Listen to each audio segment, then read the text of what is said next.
Saudara-saudara, selamat berjumpa dalam channel Inspirasi Kehidupan dari Agus Ririn. Kali ini kita akan melihat dua benda ini.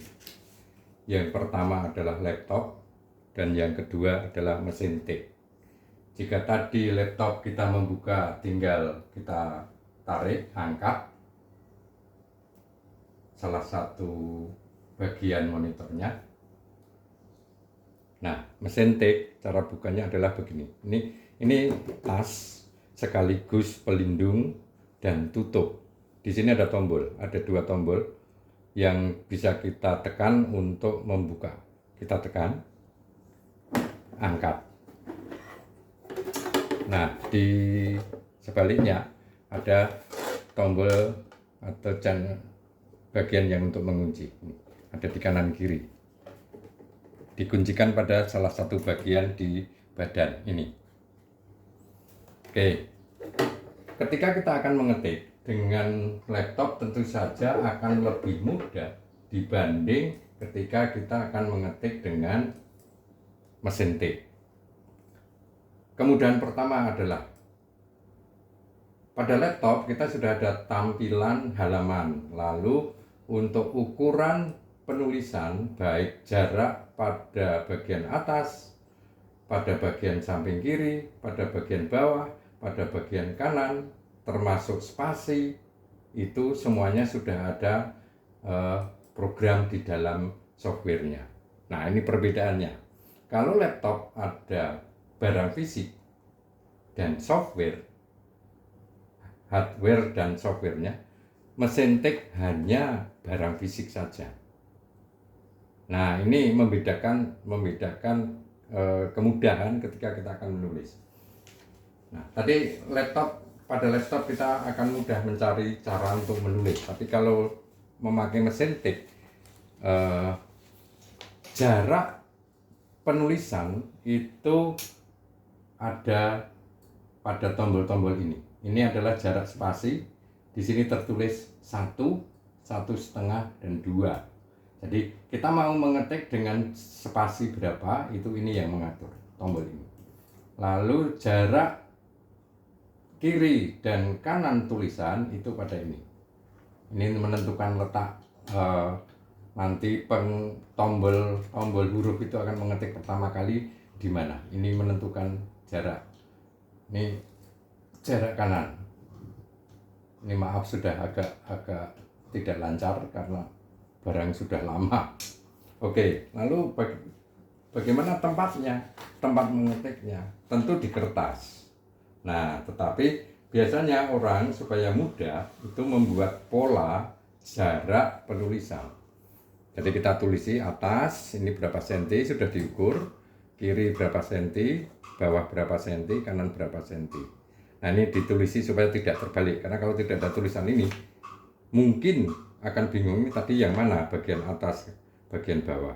Nah, terus kertas tempat tulisan kita letakkan di atasnya. Oke. Nah, kira-kira ini pola tadi itu bisa kita lihat samar-samar supaya ketika mengetik kita tidak salah tempat. Lalu kita masukkan ke dalam mesin tik. Nah, memasukkannya dengan posisi terbalik begini. Kita masukkan.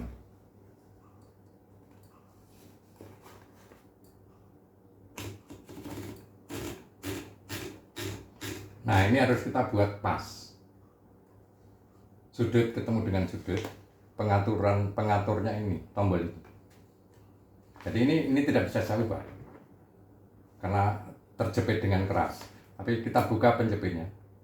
Nah, baru kita atur.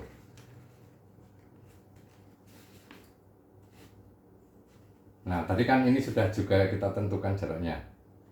Tombol yang tadi dijelaskan. Nah, sekarang kita kunci penjepitnya. Kita putar. Ini dulu kita naikkan. Karena nanti ini akan bergeser. Jika tidak kita naikkan akan mentok pada badan mesin tik. Nah, kita geser. Kita geser turun dulu. Nah, kira-kira di situ huruf yang akan tertulis.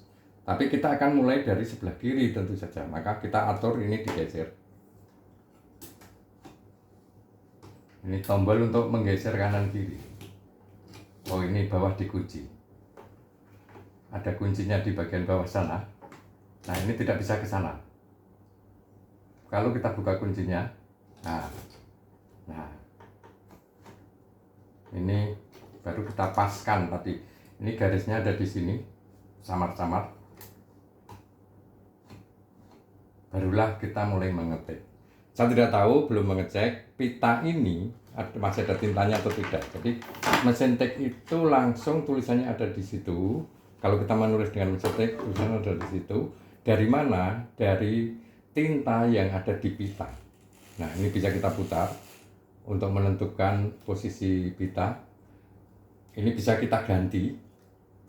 Jadi kalau dulu banyak sekali penjual pita ini, lalu kita beli dalam bentuk satu bungkus, satu bulatan semacam ini, pita utuh.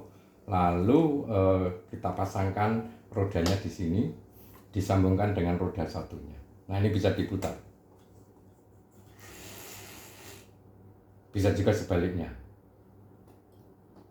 Oke. Nah, ini tintanya. Nanti ketika kita mengetik, nah, mau huruf apapun silakan, angka juga. Tapi ada pengaturan lagi. Kalau kita mau semuanya huruf kapital, itu ada kalau di laptop caps lock ya, caps lock. Ini kita tekan, lalu kita kunci. Nah, nanti yang tertulis semuanya huruf kapital. Mohon maaf tidak bisa memberi contoh karena ini pitanya ternyata sudah kering habis. Nah, orang yang sudah lancar mengetik tentu akan lebih cepat. Dulu terkenal dengan mengetik 10 jari atau apapun.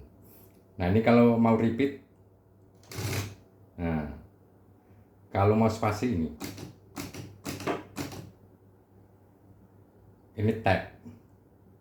Nah, lari sama dengan di laptop juga ada materi. Jadi sebenarnya materi atau menu huruf, angka, lalu spasi dan sebagainya itu tentu diilhami oleh mesin tik.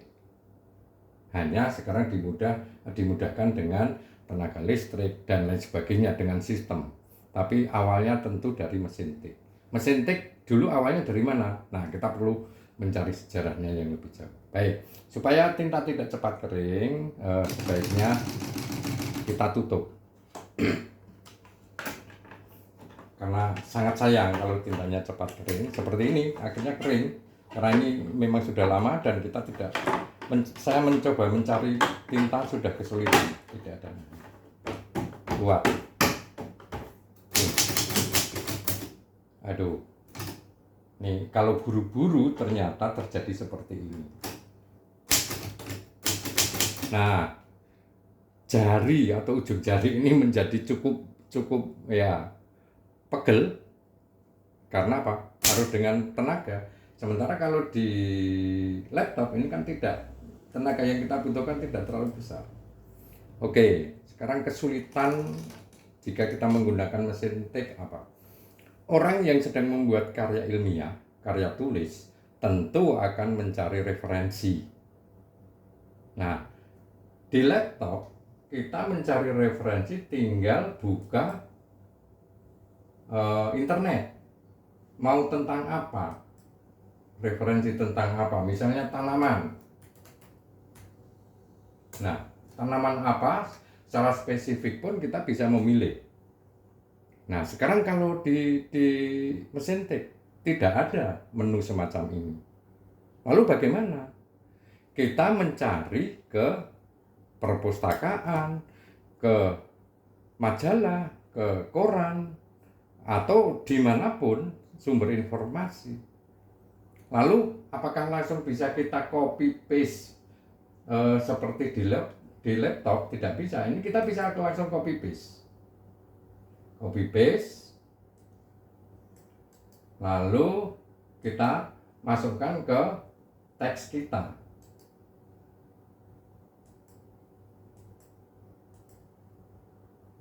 ini salah copy.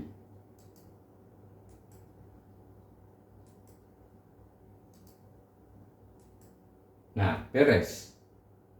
Di mesin tik tidak bisa seperti itu.